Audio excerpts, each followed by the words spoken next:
प्यारे बच्चों, कोविड-19 के कारण आप सभी अपने अपने घरों में रहकर ही अपनी पढ़ाई कर रहे हैं। ऐसे समय में आप अपनी पढ़ाई को रोचक तरीके से सीख समझ सकें, इसके लिए झारखंड सरकार द्वारा प्रस्तुत किया जा रहा है हमारा दूरदर्शन हमारा विद्यालय कार्यक्रम।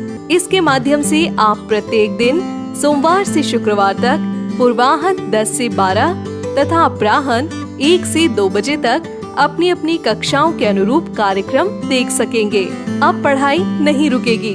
स्कूली शिक्षा एवं साक्षरता विभाग झारखंड।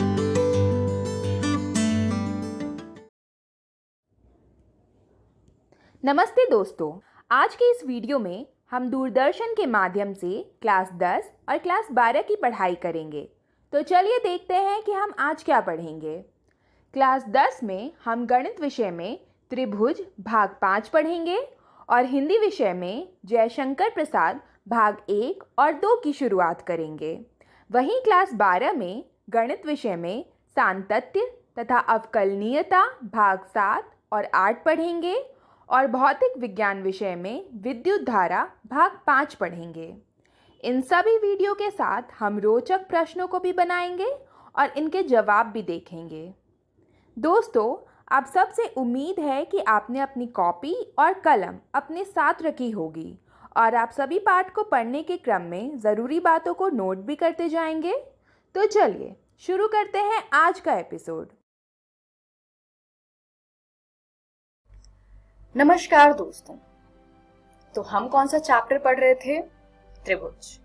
त्रिभुज चैप्टर आपकी गणित की किताब का 6ठा अध्याय है और हम आज की वीडियो में इस चैप्टर का पार्ट 5 पढ़ेंगे। तो पार्ट 5 में हम पाइथागोरस प्रमेय सीखेंगे और इसके ऊपर बेस्ड कुछ प्रश्नों को हल करेंगे। तो चलिए शुरू करते हैं। ये प्रमेय एक्चुअली में पाइथागोरस प्रमेय नहीं है। पाइथागोरस प्रमेय को सिद्ध करने के लिए इस प्रमेय की आवश्यकता होगी। तो चलिए इस प्रमेय को देखते हैं, क्या है ये। यदि एक समकोण त्रिभुज के समकोण वाले शीर्ष से उसके कर्ण पर लंब डाला जाए तो लंब के दोनों ओर बनने वाले त्रिभुज संपूर्ण त्रिभुज के समरूप होते हैं तथा परस्पर भी समरूप होते हैं। अर्थ क्या है इसका, चलिए समझते हैं। समकोण त्रिभुज, तो एक समकोण त्रिभुज लेते हैं ABC। इस समकोण त्रिभुज के समकोण वाले शीर्ष, तो इसका समकोण वाला शीर्ष कौन सा है? ये। तो समकोण वाले शीर्ष से अगर हम इसके कर्ण पर लंब डालें, तो चलिए लंब डालते हैं। तो ये हमने लंब खींचा है। तो लंब खींचने के बाद क्या होगा, ये लंब इस त्रिभुज को 3 भागों में बांटेगा। पहले तो दाईं साइड और बाईं साइड और एक त्रिभुज ABC। तो थ्योरम क्या कहता है कि जो इसके दोनों तरफ त्रिभुज बने हैं, ये त्रिभुज आपस में भी समरूप हैं और ये त्रिभुज पूरे ABC त्रिभुज के भी समरूप है।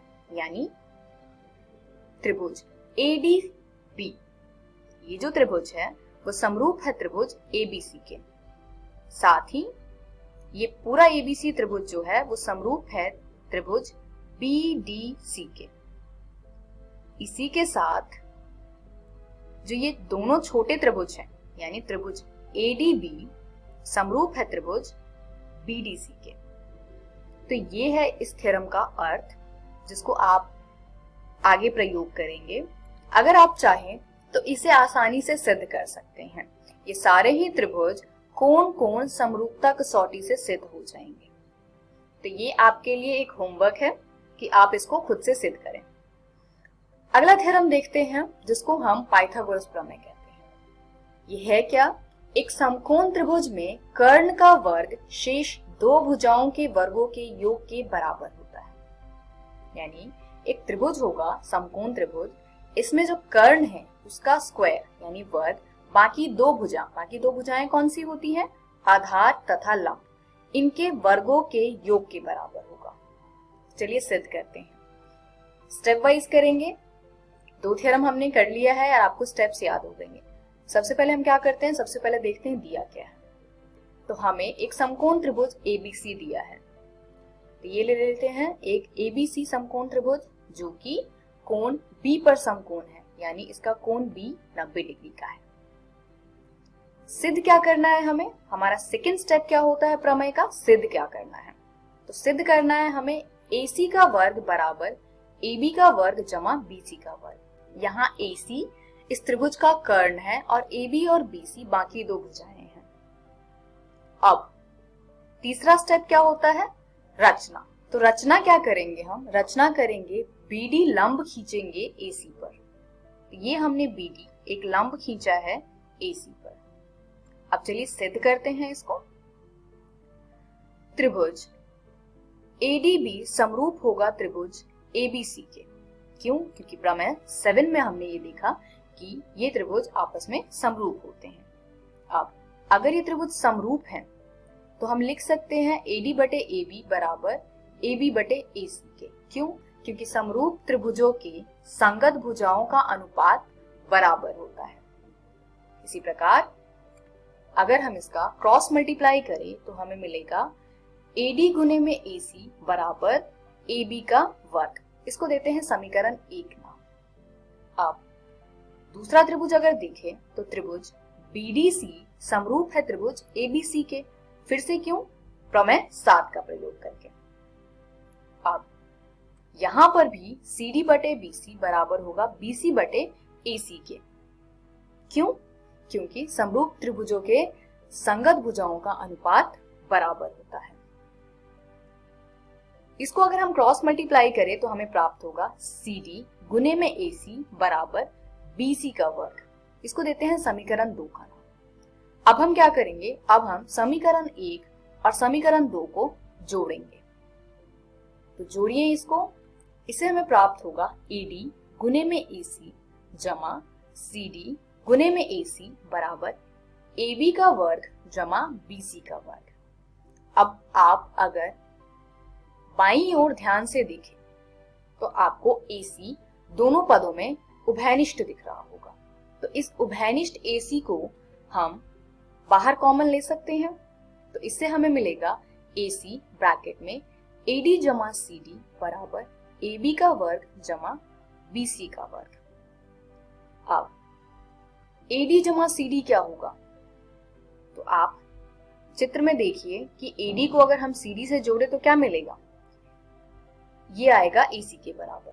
तो अब हमारे पास आया AC गुने में AC बराबर AB का वर्ग जमा BC का वर्ग। और AC गुने AC क्या होता है, AC का वर्ग। तो यहां से हमें प्राप्त हुआ AC वर्ग बराबर AB वर्ग जमा BC वर्ग। यानी कर्ण का वर्ग बराबर आधार का वर्ग जमा शीर्ष लंब का वर्ग, जहां पे AC कर्ण है और AB और BC आधार तथा शीर्ष लंब है। तो इसको हम कहते हैं पाइथागोरस प्रमेय, जिसको इंग्लिश में पाइथागोरस थ्योरम कहते हैं और शॉर्ट में हम इसको PGT कहते हैं। तो चलिए एक उदाहरण देखते हैं जहां पे हमें इस थ्योरम का प्रयोग करना है। तो उदाहरण है, यदि AD लंब है BC पर, एक त्रिभुज ABC लीजिए जिसमें AD लंब होगा BC पर, तो सिद्ध कीजिए AB वर्ग जमा CD वर्ग बराबर है BD वर्ग जमा AC वर्ग के। तो त्रिभुज ADC से हमें प्राप्त होता है AC वर्ग बराबर AD वर्ग जमा CD वर्ग। कैसे, पाइथागोरस प्रमेय से, क्योंकि त्रिभुज ADC एक समकोण त्रिभुज है। इसी प्रकार त्रिभुज ADB से हमें प्राप्त होता है AB वर्ग बराबर AD वर्ग जमा BD वर्ग के। फिर से हमने यहाँ पर ADB में पाइथागोरस प्रमेय का प्रयोग किया है। इस प्रकार हमें दो समीकरण प्राप्त हुए हैं। अब हम क्या करेंगे, हम समीकरण 2 से समीकरण 1 को घटाएंगे। तो घटाने पे हमें मिलेगा AB वर्ग घटा AC वर्ग बराबर में AD वर्ग जमा BD वर्ग घटा AD वर्ग घटा CD वर्ग। अब आप इसको हल कीजिए। यहाँ पे कुछ संख्या एक जैसी दिख रही है, जैसे AD और AD।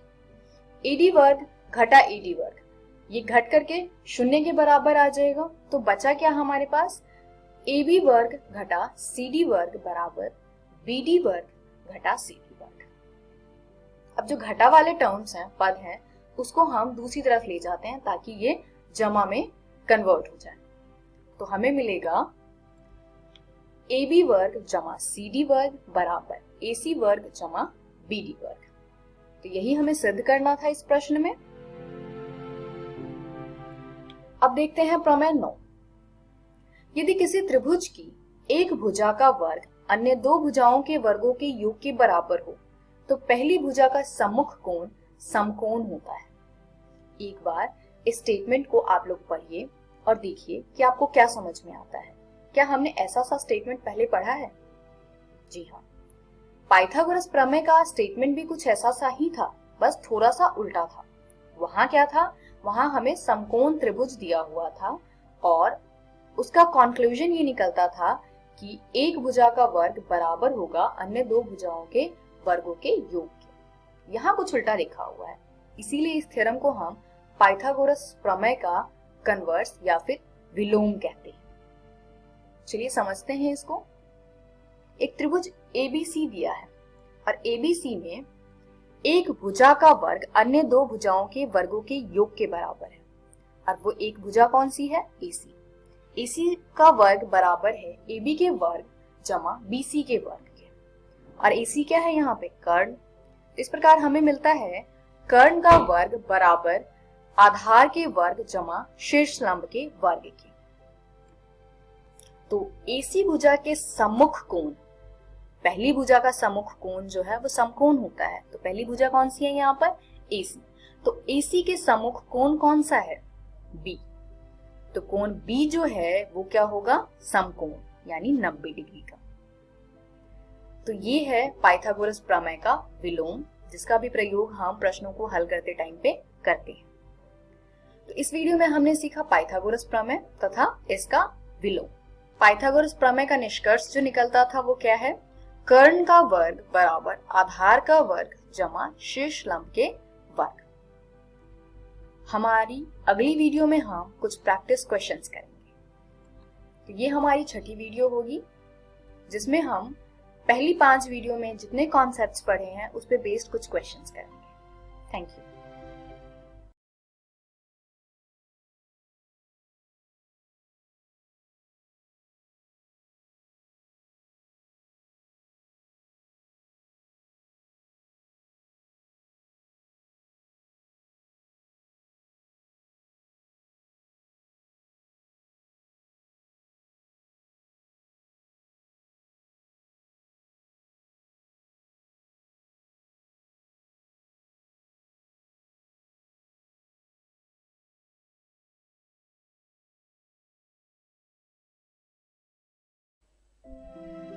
नमस्कार विद्यार्थियों, इस वीडियो में आपका बहुत बहुत स्वागत है।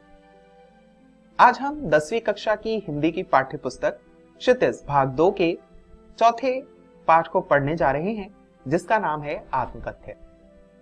इस वीडियो में आज हम क्या कुछ पढ़ने वाले हैं, आइए सबसे पहले इसको जानते हैं। इस वीडियो में आज हम सबसे पहले जयशंकर प्रसाद के बारे में जानेंगे कि जयशंकर प्रसाद कौन है, जयशंकर प्रसाद किस प्रकार की रचनाएं लिखते हैं इत्यादि। साथ ही हम इस पाठ से जुड़े यानी इस कविता से जुड़े कुछ प्रसंगों का वर्णन करेंगे, यानी कुछ ऐसे तत्वों का वर्णन करेंगे जिसने कवि को यह कविता लिखने के लिए प्रेरित किया, और साथ ही हम ऐसी घटनाओं का वर्णन करेंगे जिसने इस कविता को प्रभावित भी किया। इसके बाद हम इस कविता का काव्य पाठ करेंगे, यानी इस कविता को पढ़ेंगे, जिससे यह कविता हमारे लिए बहुत ही आसान हो जाएगी, इसे समझना बहुत आसान हो जाएगा। तो आइए बिना देरी के शुरू करते हैं इस वीडियो को। विद्यार्थियों, स्क्रीन पर देखिए, आपको एक व्यक्ति का चित्र दिखाई दे रहा है। क्या आप इन्हें पहचान सकते हैं? बिल्कुल सही, ये हैं हिंदी के प्रसिद्ध कवि जयशंकर प्रसाद। साथ ही यह हिंदी के छायावाद के प्रवर्तक कवि भी हैं, यानी छायावाद के पहले कवि। छायावाद के कवि अपने भावों को और व्यक्ति के भावों को बहुत ही महत्व देते हैं, इसलिए इनकी कविता में एक व्यक्ति के भाव बहुत ही महत्वपूर्ण है। इनकी कविताओं में हमें संस्कृत, हिंदी और फारसी का प्रयोग भी मिलता है, क्योंकि विद्यार्थियों इन्होंने स्वयं प्रयास पूर्वक हिंदी और फारसी का अध्ययन किया। और संस्कृत सीखी। इनकी प्रसिद्ध रचनाओं में झरना, आंसू, लहर, कामायनी और चित्रहार हैं। कामायनी तो इतनी प्रसिद्ध है कि इस पर कई आलोचनाएं, कई निबंध, कई लेख और कई किताबें छप चुकी हैं। इनकी रचनाओं में हमें छंद मुक्त प्रवृत्ति मिलती है। इससे पहले जो हम सूरदास, तुलसीदास और देव के बारे में पढ़ चुके हैं, उनकी कविताओं में हमें छंद के नियम मिलते हैं, किंतु इनकी कविता में नहीं मिलते। इनकी कविता में आत्म अभिव्यक्ति भी मिलती है, यानी एक व्यक्ति के विशेष भाव भी मिलते हैं, इनके स्वयं के भाव भी मिलते हैं, और साथ ही इनकी कविताओं में साहित्यिक भाषा यानी बहुत ही अनुशासित भाषा का प्रयोग देखने को मिलता है। आइए विद्यार्थियों, अब हम कविता के बारे में जानते हैं, जिसका नाम है आत्मकथ्य। आत्मकथा का अर्थ होता है अपनी कहानी, किसी विशेष व्यक्ति की अपनी कहानी। उस समय की बात है, प्रेमचंद हंस पत्रिका के संपादक थे और उन्होंने हंस पत्रिका में विशेष व्यक्तियों की आत्मकथा छापने का निर्णय लिया। इस पर जयशंकर प्रसाद के मित्रों ने उन्हें आत्मकथा लिखने के लिए कहा, किंतु उन्होंने आत्मकथा लिखने से मना कर दिया। जयशंकर प्रसाद आत्मकथा क्यों नहीं लिखना चाहते, इसका वर्णन उन्होंने इस कविता में किया है। और अपने मित्रों को समझाने के लिए उत्तर के रूप में उन्होंने यह कविता लिखी, जिसका नाम है आत्मकथ्य और जिसे अभी हम पढ़ने जा रहे हैं। इसके बाद इस कविता को 1932 में हंस पत्रिका में प्रकाशित किया गया। यह वही विशेष अंक था जिसमें सभी विशेष व्यक्तियों की आत्मकथा छपने वाली थी। आइए विद्यार्थियों, जिस कविता की बात हम कर चुके हैं या जिस कविता का वर्णन हम कर चुके हैं, जिस कविता के बारे में हम इतना जान चुके हैं, उस कविता को एक बार पढ़कर देखते हैं कि उस कविता में ऐसा विशेष क्या है। आइए शुरू करते हैं। मधुप गुनगुनाकर कह जाता कौन कहानी है अपनी, मुरझाकर गिर रही पत्तियां देखो आज कितनी घनी। इस गंभीर अनंत नीलिमा में असंख्य जीवन इतिहास, यह लोग करते ही रहते हैं अपना व्यंग मलिन उपहास। तब भी कहते हो कह डालूं दुर्बलता अपनी बीती, तुम सुनकर सुख पाओगे देखोगे है गागर रीति। किंतु कहीं ऐसा ना हो कि तुम खाली करने वाले, अपने को समझो मेरी रसले अपने भरने वाले। यह विडंबना अरी सरलते तेरी हंसी उड़ाऊं मैं, भूले अपनी या प्रवंचना औरों की दिखलाऊं मैं। उज्जवल गाथा कैसे गाऊं मधुर चांदनी रातों की, अरे खिलखिलाकर हंसते होने वाले उन बातों की। मिला कहाँ वह सुख जिसका मैं स्वप्न देखकर जाग गया, आलिंगन में आते आते मुस्कुराकर जो भाग गया। जिसके अरुण कपोलों की मतवाली सुंदर छाया में, अनुरागनी उषा लेती थी निज सुहाग मधुमाया में। उसकी स्मृति पाथ्य बनी है थके पथ की पंथा की, सीवन को उधेड़कर देखोगे क्यों मेरी कंथा की। छोटे से जीवन की कैसे बड़ी कथाएं आज कहूं, क्या यह अच्छा नहीं कि औरों की सुनता मैं मौन रहूं। सुनकर क्या तुम भला करोगे मेरी भोली आत्मकथा, अभी समय भी नहीं थकी सोई है मेरी मौन व्यथा। विद्यार्थियों, आशा है कि आपने इस कविता में एक आनंद अनुभूति की होगी। कवि का अपना दुख कवि ने इस कविता में प्रस्तुत किया है। इसके अर्थ को हम अगले वीडियो में जानेंगे। आइए देखते हैं कि आज की इस वीडियो में हमने क्या कुछ जाना। आज की इस वीडियो में हमने यह जाना कि जयशंकर प्रसाद कौन थे। हमने कविता के प्रसंग को जाना, यानी कविता की बातों को जाना, कविता से जुड़े तत्वों को जाना, तथ्य को जाना, और इस कविता का काव्य पाठ भी सीखा कि किस तरीके से किसी कविता का काव्य पाठ किया जाता है।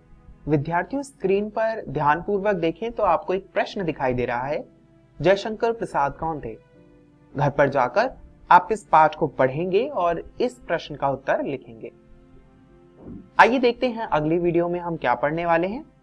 अगली वीडियो में हम इस पूरी कविता का अर्थ जानने वाले हैं इसीलिए विद्यार्थियों, आपको घर से यह कविता पढ़कर आनी है, जो कि आपकी हिंदी की पाठ्य पुस्तक क्षितिज भाग 2 के पृष्ठ संख्या 28 पर दी गई है। इसको और सरल बनाते हैं। स्क्रीन पर देखिए, जिस काव्यांश पर लाल रंग से चिन्हित किया गया है, घर से आपको वह कविता पढ़कर आनी है, यानी पंक्ति संख्या 1 से 6, जो कि पृष्ठ संख्या 28 पर है। इस वीडियो को देखने के लिए आपका बहुत बहुत धन्यवाद। नमस्कार विद्यार्थियों, इस वीडियो में आपका बहुत बहुत स्वागत है। इस वीडियो में हम आत्मकथ्य नामक कविता की पहली 6 पंक्तियों का अर्थ जानेंगे। मुझे उम्मीद है आप ये कविता घर से पढ़कर आए होंगे। यदि अभी तक आपने इस कविता को नहीं पढ़ा तो इस वीडियो को ध्यानपूर्वक देखिए और घर जाकर इस कविता को जरूर पढ़ लीजिए। तो आइए शुरू करते हैं इस वीडियो को।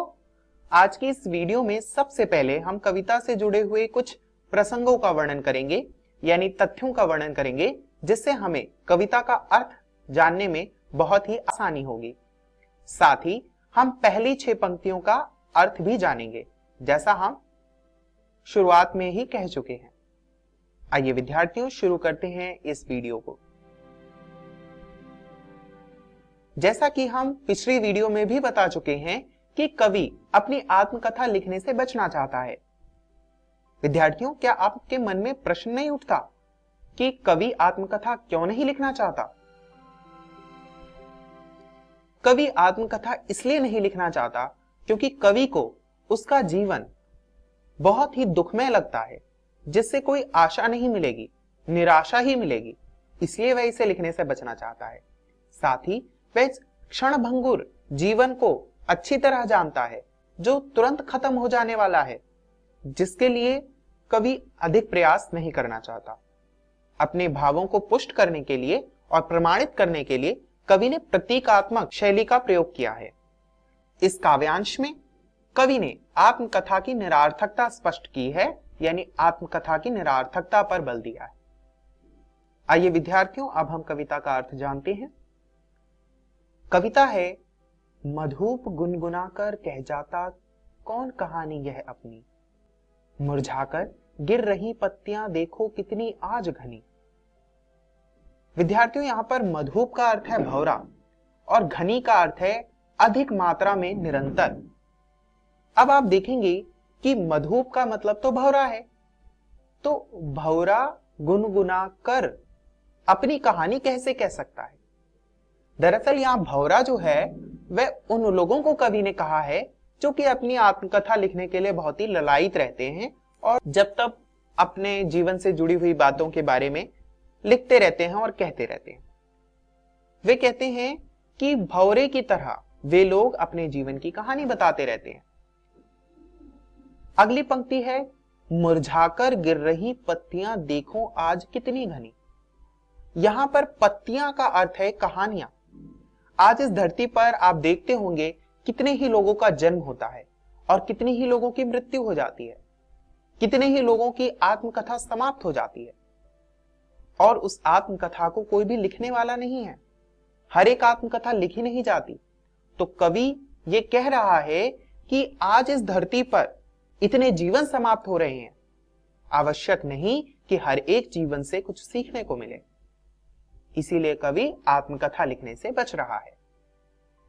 आगे कवि कहता है, इस गंभीर अनंत नीलिमा में असंख्य जीवन इतिहास, यह लोग करते ही रहते हैं अपना व्यंग मलिन उपहास। यहां अनंत नीलिमा का अर्थ है विस्तृत आकाश, यानी अंतहीन सीमा, और इस अंतहीन सीमा में जीवन के असंख्य इतिहास भरे पड़े हैं और यह लोग करते रहते हैं अपना व्यंग मलिन उपहास।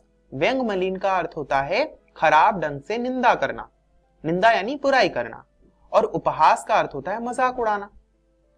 तो कवि यहां ये कह रहा है कि इस अंतहीन संसार में, जिसका कभी अंत नहीं होता और ये बहुत ही विस्तृत है, बहुत ही बड़ा है, इसमें असंख्य लोगों के जीवन का इतिहास है, यानी बहुत से लोगों की कहानियां हैं, और ये लोग जो भौरे की तरह अपने जीवन की कहानियां लिखते हैं, आत्मकथा लिखते हैं, यह लो यानी लोग, यह लोग अपना मजाक उड़वाते रहते हैं, अपनी निंदा करवाते रहते हैं लोगों से, क्योंकि लोग जब उनके जीवन के बारे में जानते हैं, उनके जीवन से जुड़ी अच्छी और बुरी बातों को जानते हैं, तो वह उनका मजाक उड़ाते हैं, क्योंकि जीवन में दुख जो है वह स्थिर है और जो सुख है वह कभी आता जाता रहता है, और दुख का वर्णन कवि जो है वह नहीं करना चाहता, दुखी नहीं होना चाहता, इसीलिए वह आत्मकथ्य लिखने से बचना चाहता है।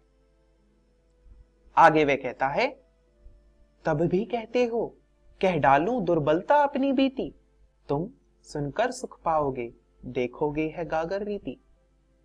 यहां पर दुर्बलता का अर्थ है परेशानी, कमजोरी, और गागर रीति का अर्थ है खाली घड़ा।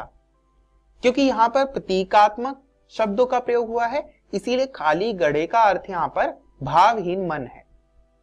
कवि कहता है कि जब तुम यह जान चुके हो कि इस जीवन में बहुत से दुख और सुख आते जाते रहते हैं और लोग उन्हें कहकर अपना मजाक उड़ाते रहते हैं, तब भी तुम कहते हो कि मैं अपनी परेशानियां और मजबूरियां लिखकर सबको बता दूं, और अगर मैं लिख भी दूं तो तुम सुनकर क्या पाओगे? तुम मात्र एक भावहीन हृदय देखोगे जिसमें भाव ही नहीं है, जिसमें सुख ही नहीं है। यानी कवि यहां पर अपने जीवन के दुखों का वर्णन कर रहा है, को संकेत के माध्यम से प्रस्तुत कर रहा है। वह कह रहा है कि मेरे जीवन में दुख के अलावा कुछ नहीं है, अगर मैं लिखूं भी तो तुम इसे सुनकर क्या पाओगे, तुम्हें क्या मिलेगा। आइए देखते हैं हमने इस 6 पंक्तियों में क्या कुछ सीखा। हमने जाना कि कवि आत्मकथा क्यों नहीं लिखना चाहता। साथ ही हमने यह भी जाना कि लोग आत्मकथा पर कैसी प्रतिक्रिया देते हैं, यानी लोग आत्मकथा को किस नजरिए से देखते हैं, लोग उसका मजाक उड़ाते हैं या निंदा करते हैं, यह हमने देखा। साथ ही कवि के नजरिए से हमने जाना कि आत्मकथा कितनी सार्थक होती है, यानी आत्मकथा का कितना महत्व होता है।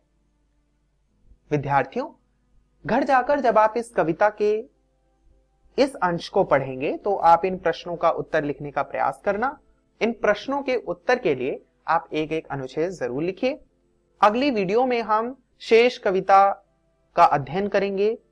आप अपनी पाठ्य पुस्तक क्षितिज भाग 2 से प्रश्न संख्या 28 पर शेष कविता पढ़कर आएंगे। स्क्रीन पर आपको कविता का कुछ अंश एक लाल रंग के डिब्बे में दिखाई दे रहा होगा, जो कि आपकी पाठ्य पुस्तक पर प्रश्न संख्या 28 पर है, जिसे आप पढ़कर आएंगे।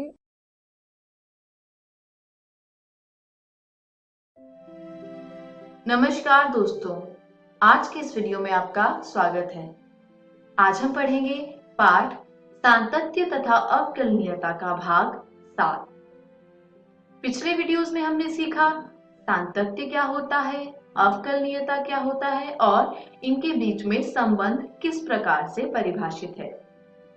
साथ ही हमने जाना विभिन्न प्रकारों के फलनों के अवकलज को किस प्रकार प्राप्त किया जाता है। तो चलिए आगे बढ़ते हैं और देखते हैं आज के इस वीडियो में हम क्या पढ़ेंगे।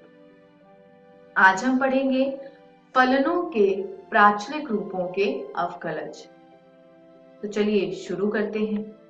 दो चर राशियों x तथा y के बीच x बराबर ft, y बराबर gt फलन इस प्रकार से परिभाषित है। तो इनके रूप में व्यक्त संबंध को प्राचलिक रूप में व्यक्त संबंध कहते हैं, जहां t एक प्राचल है। इस रूप के फलनों के अवकलज ज्ञात करने हेतु हमें श्रृंखला नियम का उपयोग करना होगा, जो कि इस प्रकार परिभाषित है। dy बटे dt बराबर dy by dx Guna dx by dt। पहले हमने जितने भी फलनों का अवकलज ज्ञात किया उसमें स्थिति क्या होती थी, जैसे dy बटे dt दे रखा है तो होता था कि नीचे तो y नहीं है। अब यदि y t के रूप में परिभाषित एक फलन नहीं है और x के रूप में परिभाषित फलन है, तब आप dx से गुना कर देते थे और भाग कर देते थे, जिससे श्रृंखला नियम बन जाता था। लेकिन अब यहाँ स्थिति ऐसी है कि y एक फलन है, t के रूप में परिभाषित है और x जो फलन है वो भी t के रूप में परिभाषित है। तो इसको आप इस प्रकार से करेंगे, dy बटे dt बटे dx बटे dt। यहाँ पर एक स्थिति भी दी गई है कि dx बटे dt का मान कभी भी शून्य के बराबर नहीं होना चाहिए। यदि ऐसा होता है तो dy बटे dt का जो अस्तित्व है वह ही मिट जाएगा। तो चलिए आगे बढ़ते हैं। इससे हमें ये पता चला कि dy बटे dx होता है g डैश t बटे f डैश t। कैसे? क्योंकि y बराबर था gt के। अब dy बाय dt क्या होगा? g डैश t, और x बराबर था ft के, तो dx बाय dt हो गया f डैश t। तो यहाँ से हम ये कह सकते हैं कि dy बाय dt बराबर है g डैश t के और dx बाय dt बराबर है f डैश t के, जिसका मान जो है कभी भी शून्य के बराबर नहीं हो सकता। आइए आगे बढ़ते हैं और एक उदाहरण देखते हैं। उदाहरण में कहा गया है यदि x बराबर है a cos थीटा के और y बराबर है a sin थीटा के, तो dy बटे dx हमें ज्ञात करना है। पहले हमने जो फलन देखे थे x बराबर ft, y बराबर gt, वो प्राचल t के लिए परिभाषित थे। यहाँ पर प्राचल थीटा है। तो आइए इस उदाहरण को हल करते हैं। सबसे पहले x बराबर है a cos थीटा और y बराबर है a sin थीटा, जहां पर a एक अचर पद है और cos थीटा sin थीटा जो है वो फलन है। तो जब आप dx बटे d थीटा निकालेंगे तो आपको मिलेगा माइनस a sin थीटा। ऐसा क्यों? क्योंकि a अचर पद होने के कारण वैसा का वैसा ही हो जाएगा और cos थीटा का अवकलज होता है माइनस sin थीटा, तो ये हो गया माइनस a sin थीटा। उसी प्रकार जब आप y बराबर a sin थीटा का अवकलज ज्ञात करेंगे तो dy बटे d थीटा हो जाएगा a cos थीटा। a अचर पद होने के कारण वैसे का वैसे ही लिख लेंगे और sin थीटा अवकलज होता है cos थीटा। अब जब आप dy बटे dx निकालेंगे तो वो किस प्रकार से लिखा जाएगा? वो लिखा जाएगा इस प्रकार से कि dy बटे d थीटा भाग दिया जा रहा है dx बटे d थीटा से। तो dy बटे d थीटा का मान हुआ a cos थीटा और dx बटे d थीटा का मान हुआ माइनस a sin थीटा।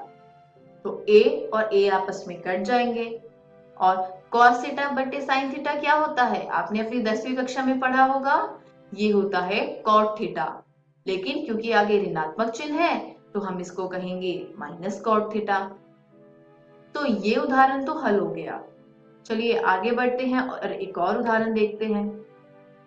इस उदाहरण में कहा है यदि x बराबर है a गुना ब्रैकेट में थीटा प्लस साइन थीटा और y बराबर है a ब्रैकेट में गुना हो रहा है 1 माइनस कॉस थीटा, तो हमें dy बाय dx निकालना है। यहाँ पर भी जो प्राचल है वो थीटा है। तो आइए इसको हल करते हैं। सबसे पहले dx बाय d थीटा निकालते हैं।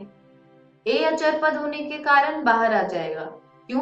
क्योंकि आप किसी भी फलन का थीटा के सापेक्ष में अवकलज कब प्राप्त कर पाएंगे? जब वहां पर थीटा हो। तो आगे जब हम इसको हल करेंगे तो ये होगा dx बाय d थीटा बराबर a वैसे का वैसे ही रहेगा और d by d theta of theta जब आपने किया तो आ गया 1 और साइन थीटा अवकलज आ गया cos थीटा। तो dx बाय d थीटा हो गया a गुना 1 जमा cos थीटा। ठीक उसी प्रकार आप dy बाय d थीटा निकालेंगे तो आपको प्राप्त होगा dy बाय d थीटा बराबर हुआ a sin थीटा के। और ऐसा इसलिए क्योंकि जब आपने देखा कि 1 माइनस कॉस थीटा था तो कॉस थीटा का अवकलज होता है माइनस साइन थीटा, माइनस आगे लग गया हो गया प्लस साइन थीटा। लेकिन एक में तो थीटा का अवकलज है ही नहीं, एक अचर पद है, उसका अवकलज संभव नहीं है। तो चलिए आगे बढ़ते हैं और dy बटे dx निकालते हैं। अब dy बटे dx होता है dy बटे d थीटा भाग दिया जाएगा dx बटे d थीटा से। तो आपने जो dy बटे d थीटा निकाला उसका मान था a sin थीटा और dx बाय d थीटा का मान था a गुना में 1 जमा cos थीटा। तो यहाँ आप क्या करेंगे? a से a कट जाएगा और हमारे पास बचेगा क्या? हमारे पास बचेगा sin थीटा बटे में 1 जमा cos थीटा। तो चलिए आगे बढ़ते हैं। अब यहाँ पर आ गया है साइन थीटा बटे 1 प्लस कॉस थीटा।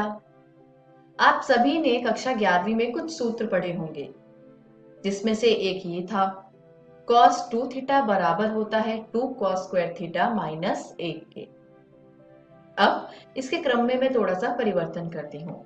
ये जो -1 था उसको मैं ले आई बाईं ओर, तो ये हो जाएगा cos थीटा प्लस 1 बराबर 2 cos स्क्वायर थीटा। अब इसको हम इस तरीके से भी लिख सकते हैं, cos 2 थीटा प्लस 1 बराबर हुआ 2 cos स्क्वायर थीटा के। अब यहाँ ध्यान देने वाली बात यह है कि बाएं पक्ष में जो कोण है वो है 2 थीटा और दाएं पक्ष में जो कोण है वो है थीटा। यानी इस सूत्र में जो cos 2 थीटा है जमा 1, वहां पर जो बाईं ओर है वो जो भी कोण होगा दाईं ओर आके आधा हो जाएगा। जैसे कि यदि मैं लिखूं cos थीटा प्लस 1, तो बाईं ओर क्या है, कोण थीटा है, उसका आधा हो जाएगा, इधर आके हो जाएगा बराबर 2 cos स्क्वायर थीटा बाय 2। अब आप सोच रहे होंगे इसका उपयोग होगा कहाँ। ध्यान से देखिए, आपके सामने जो भिन्न दे रखा है उसके हर में है 1 प्लस कॉस थीटा, वहां पर हम ये मान डालेंगे।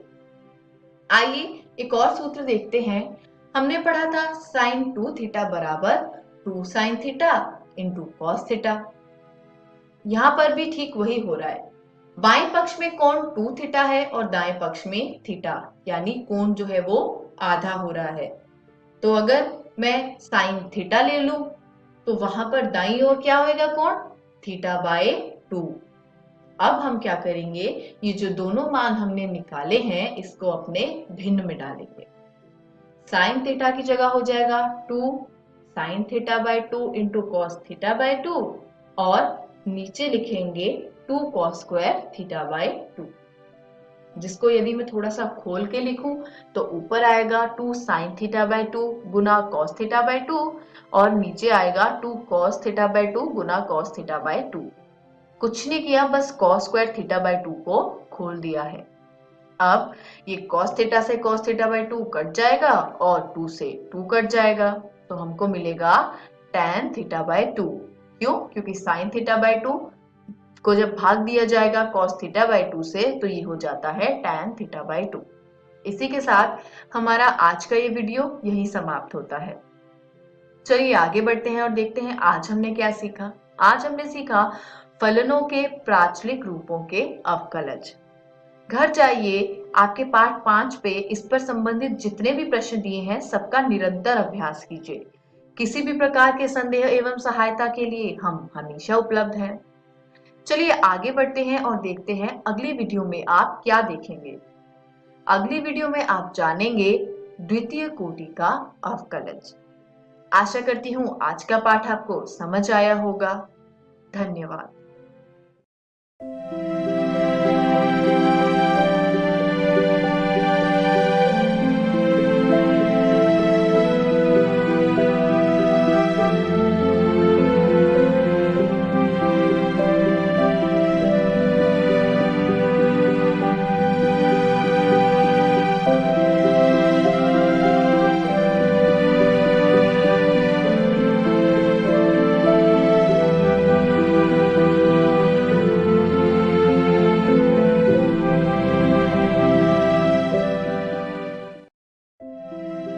नमस्कार दोस्तों, आज के इस वीडियो में आपका स्वागत है।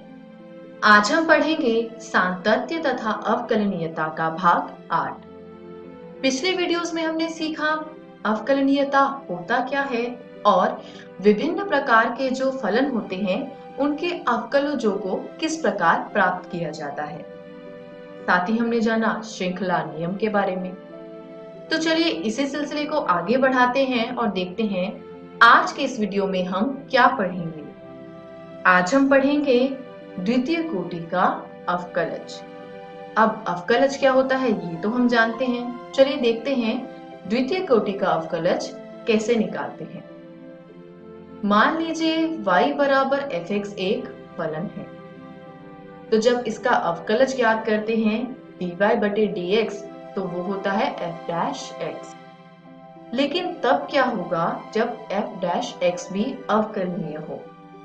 तब d बटे dx निकाला जाएगा dy बटे dx का, जो कि कहलाएगा द्वितीय कोटि का अवकलज। यानी ये जो d बटे dx dy बटे dx का निकालेंगे आप, इसको आप लिखेंगे d स्क्वायर y बटे dx स्क्वायर के, जो कि बराबर होगा f डबल डैश x के, जिसको हम कहते हैं द्वितीय कोटि का अवकलज। तो किसी फलन का जब आप एक बार अवकलन करते हैं तो f के ऊपर डैश लगाते हैं, और यदि आप उसका 2 बार अवकलन करेंगे तो 2 डैश आते हैं, यानी f डबल डैश x। अब चलिए आगे बढ़ते हैं और एक उदाहरण देखते हैं। उदाहरण में कहा गया है यदि y बराबर x क्यूब जमा 2x है तो d स्क्वायर y बटे dx स्क्वायर ज्ञात कीजिए। यानी सीधे सीधे कहा गया है कि द्वितीय कोटि का अवकलज ज्ञात कीजिए। तो सबसे पहले हम लिखते हैं y बराबर है x क्यूब जमा 2x। अब जब आपने इसका अवकलज ज्ञात किया dy बटे dx, हाँ, जब आप एक बार अवकलज करते हैं तो आप उसको प्रथम कोटि का अवकलज भी कह सकते हैं। तो x क्यूब का जब x के सापेक्ष अवकलन हुआ तो वो हुआ 3x स्क्वायर, और 2x का जब x के सापेक्ष अवकलन हुआ तो बचा 2। अब आप यहाँ पर देखिए 3x स्क्वायर जमा 2 ये आया है। साफ साफ आप देख सकते हैं कि x का अस्तित्व अभी भी है, यानी f डैश x जो है वो अवकलनीय है। तो अब हम इसका द्वितीय कोटि का अवकलज निकालेंगे, यानी दोबारा से अवकलन करेंगे। तो 3x स्क्वायर जमा 2 इसका जब आप x के सापेक्ष अवकलन करेंगे तो आपको प्राप्त होगा 6x। क्यों? क्योंकि 3x स्क्वायर तो 6x हो जाएगा अवकलज करने पर, और जो 2 है उसमें तो x है ही नहीं, और किसी भी अचर पद का जब आप अवकलन करते हैं तो आपको उत्तर में 0 प्राप्त होता है, यानी d स्क्वायर y बटे dx स्क्वायर बराबर हुआ 6x के। चलिए आगे बढ़ते हैं और एक और उदाहरण देखते हैं। कहा गया है यदि y बराबर x क्यूब जमा 10x है तो d स्क्वायर y बटे dx स्क्वायर ज्ञात कीजिए। अब यहाँ पे फलन आप लिखेंगे y बराबर x क्यूब जमा 10x। जब आप इसका अवकलन करेंगे तो पहली बार में आपको प्राप्त होगा 3x स्क्वायर, जो कि x क्यूब का x के सापेक्ष अवकलन करने पर आया है, और जब आप 10x का अवकलन करते हैं x के सापेक्ष तो आपको sec स्क्वायर x मिलता है, यानी dy बटे dx बराबर हो गया 3x स्क्वायर जमा sec स्क्वायर x के। अब परिणाम में जो आपको मिला उन दोनों में ही x का अस्तित्व है, यानी f डैश x जो है वो अवकलनीय है। तो हम इसका द्वितीय कोटि का अवकलज ज्ञात करेंगे, यानी 3x स्क्वायर जमा sec स्क्वायर x का अवकलज निकालेंगे। इसको हल करने पर आपको मिलेगा 6x, जो कि 3x स्क्वायर का अवकलज x के सापेक्ष करने पर आया है, और sec स्क्वायर x का जब आप यहाँ पर अवकलज करेंगे तो गुणनफल नियम का प्रयोग करते हुए आपको प्राप्त होगा 2 sec x into sec x into tan x। आइए आगे बढ़ते हैं और अगला उदाहरण देखते हैं। उदाहरण में कहा गया है यदि y बराबर a sin x जमा b cos x है तो सिद्ध कीजिए कि d स्क्वायर y बटे dx स्क्वायर जमा y बराबर 0 है। तो जब हम इसको हल करेंगे तो हम देखेंगे कि dy बटे dx आ गया a cos x minus b sin x। क्यों? क्योंकि sin x का अवकलन करने पर cos x आता है और cos x का अवकलन करने पर माइनस sin x। अब आपने देखा कि दोनों में ही x का अस्तित्व है, यानी इसका द्वितीय कोटि का अवकलज निकालना संभव है, क्योंकि f डैश x जो है वो अवकलनीय है। तो जब आप a cos x minus b sin x का x के सापेक्ष अवकलन करेंगे तो आपको प्राप्त होगा माइनस a sin x और माइनस b cos x। कैसे? cos x का अवकलन किया तो माइनस sin x आ गया, और sin x का अवकलन किया तो cos x आ गया। इसको हम माइनस y भी लिख सकते हैं। ऐसा कैसे? आइए देखते हैं। d स्क्वायर y बटे dx स्क्वायर आया है minus a sin x minus b cos x। दोनों में से अगर माइनस उभयनिष्ठ या फिर कॉमन लेके बाहर निकाल दिया जाए तो ये हो जाएगा a sin x plus b cos x, जो कि हमारा y है। तो ये हो गया -y, यानी d2y बटे dx² बराबर हो गया -y के। तो जब आप इस दाएं ओर लिखे -y को बाईं ओर लेके जाएंगे तो वो होगा d2y बटे dx² जमा y बराबर 0। यही हमें सिद्ध करना था। तो ये उदाहरण हमारा यहीं समाप्त हुआ और इसी के साथ हमारी ये वीडियो भी यहीं समाप्त हुई। चलिए संक्षेप में देखते हैं आज हमने क्या सीखा। आज हमने सीखा द्वितीय कोटि का अवकलज किस प्रकार प्राप्त किया जाता है। घर जाइए, इससे संबंधित जितने प्रश्न आपके पाठ 5 में गणित की किताब में दे रखे हैं उन सभी को हल कीजिए। किसी भी प्रकार के संदेह एवं सहायता के लिए हम हमेशा उपलब्ध हैं। आइए आगे बढ़ते हैं और जानते हैं अगली वीडियो में हम क्या पढ़ेंगे। अगली वीडियो में हम पढ़ेंगे रोले का प्रमेय और माध्यमान प्रमेय। धन्यवाद।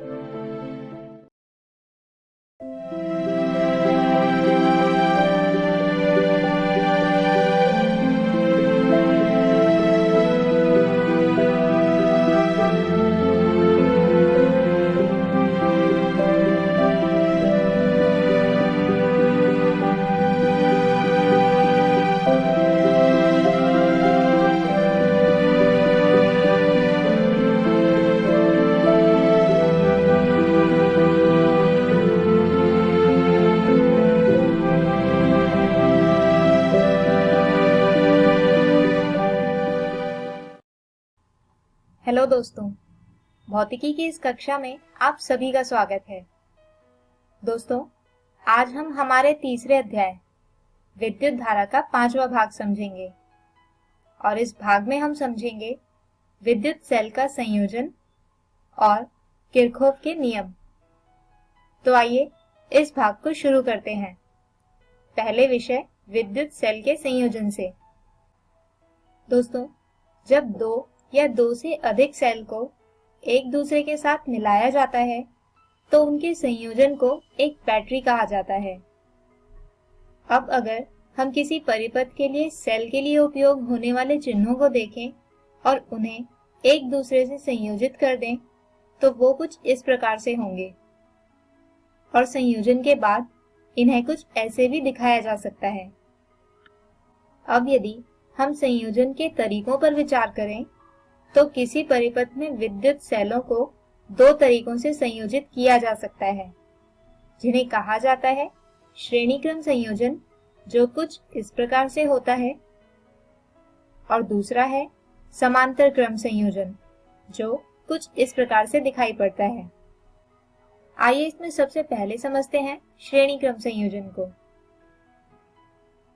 दोस्तों, इस प्रकार के संयोजन में सेल एक दूसरे से श्रेणी यानी लगातार एक के बाद एक सिरे से जुड़े होते हैं, जैसा कि आप यहाँ इस चित्र में देख भी सकते हैं।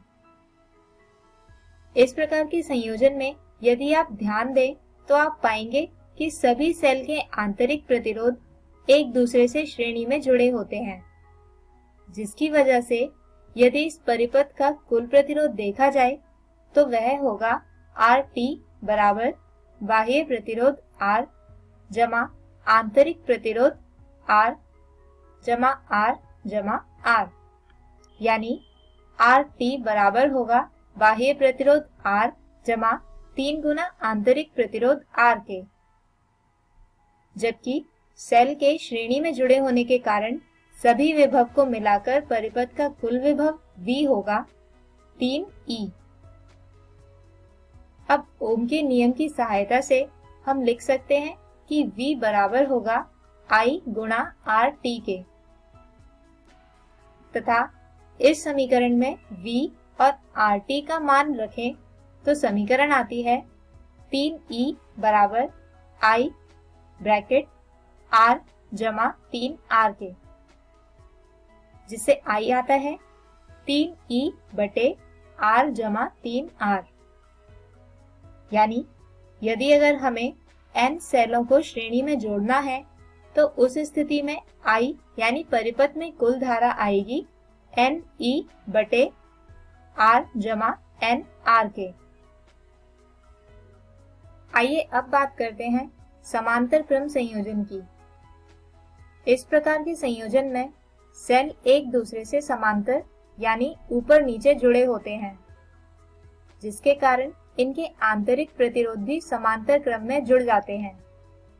यानी कि इस परिपथ के लिए कुल प्रतिरोध RT होगा 1/RT बराबर 1/ आंतरिक प्रतिरोध R जमा 1/R जमा 1/R, या RT को लिखा जा सकता है R/3।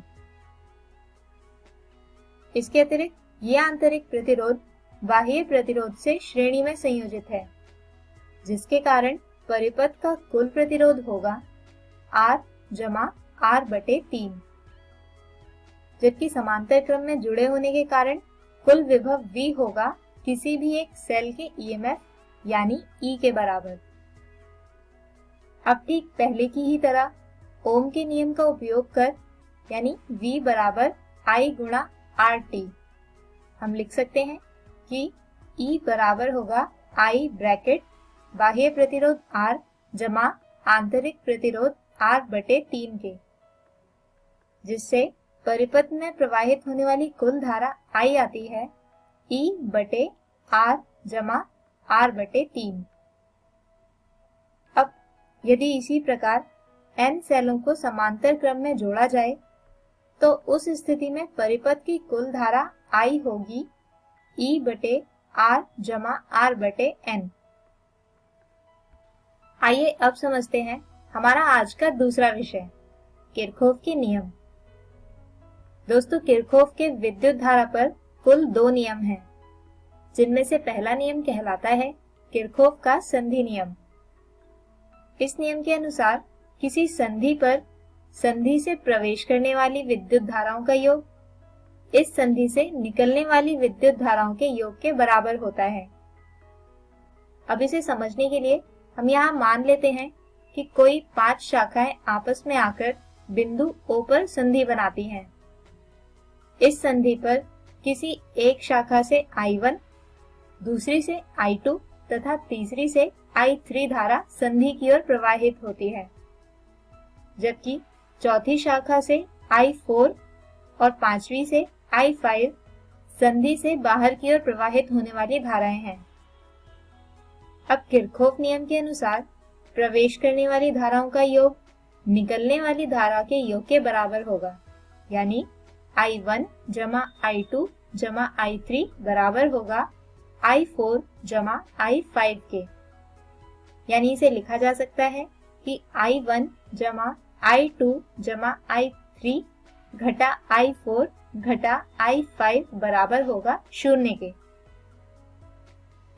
आइए आगे बढ़ते हैं और बात करते हैं किरचॉफ के दूसरे नियम, यानी किरचॉफ का पाश नियम या किरचॉफ का लूप नियम। इस नियम के अनुसार प्रतिरोधकों तथा सेलों से सम्मिलित किसी बंद पाश के चारों ओर विभव में परिवर्तनों का बीजगणितीय योग 0 होता है। जैसे यहाँ इस परिपथ में कुल 4 विभव हैं, एक बैटरी के कारण जो V4 है और बाकी 3 परिपथ में उपस्थित प्रतिरोधों के कारण जो बैटरी के विभव के विपरीत हैं। तो किरचॉफ के पाश नियम के अनुसार इन सभी विभव यानी V1, V2, V3 तथा V4 का योग 0 होगा। यानी हम लिख सकते हैं कि V4 घटा V1 घटा V2 घटा V3 बराबर होगा 0 के। आइए अब आज के ही विषयों पर आधारित एक प्रश्न हल करते हैं। प्रश्न है, नीचे दिए गए परिपथ में A और B के बीच विभवांतर ज्ञात करें यदि दोनों बैटरी में 0 आंतरिक प्रतिरोध है। तो दोस्तों, जैसा कि हमें प्रश्न में दिया गया है कि परिपथ कुछ इस प्रकार से है। अब मान लीजिए कि परिपथ में विद्युत धारा I बैटरी के धनात्मक ध्रुव से बिंदु A की ओर बहता है।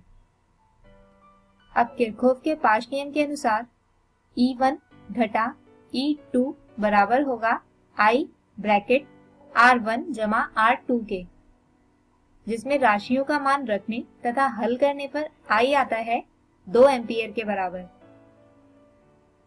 अब चूंकि परिपथ में विद्युत धारा सेल E1 से बाहर की ओर प्रवाहित होती है, जिस कारण प्रतिरोध R1 के कारण विभव में उत्पन्न अंतर इस सेल के विद्युत वाहक बल का विरोध करेगा। इसलिए VA घटा VB बराबर होगा E1 घटा IR1 के, जिसे हल करने पर A तथा B के बीच विभवांतर आता है 9.6 वोल्ट। तो दोस्तों, हम उम्मीद करते हैं कि आपको आज का ये वीडियो समझ आया होगा। हमारे आज के इस वीडियो में हमने जाना विद्युत सेल का संयोजन, जो मुख्यतः दो प्रकार से होता है, एक श्रेणी क्रम तथा दूसरा समांतर क्रम संयोजन। इसके बाद हमने जाना किरचॉफ के नियम को, जिसमें से पहले नियम को कहा जाता है किरचॉफ का संधि नियम और दूसरा नियम कहलाता है किरचॉफ का पाश या लूप नियम।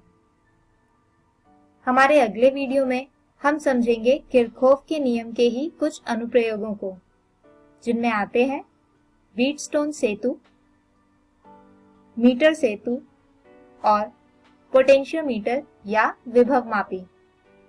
तब तक के लिए गुड बाय।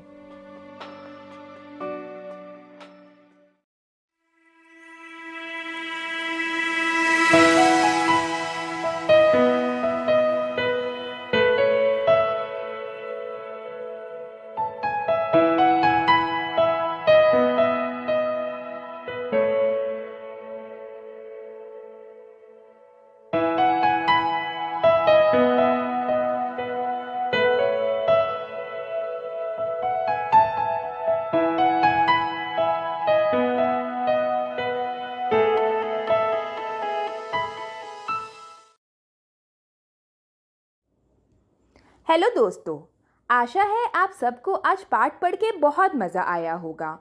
तो चलिए देख लेते हैं कि आज हमने क्या पढ़ा। आज क्लास 10 में हमने गणित में त्रिभुज भाग 5 पढ़ा और हिंदी विषय में जयशंकर प्रसाद भाग 1 और 2 की पढ़ाई की। वहीं क्लास 12 में गणित में सांतत्य तथा अवकलनीयता भाग 7 और 8 पढ़ा और भौतिक विज्ञान में विद्युत धारा भाग 5 पढ़ा और इन वीडियो पर आधारित रोचक प्रश्नों को भी बनाया।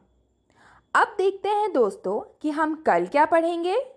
दोस्तों, क्लास 10 में विज्ञान विषय में अम्ल, क्षारक और लवण की शुरुआत करेंगे और सामाजिक विज्ञान में मुद्रा और साख भाग 2 पढ़ेंगे। इस प्रसारण से संबंधित सुझाव, अपने प्रश्न इत्यादि आप हमें jcerg@gmail.com तथा टोल फ्री नंबर 1800 5728 585 पर संपर्क कर सकते हैं।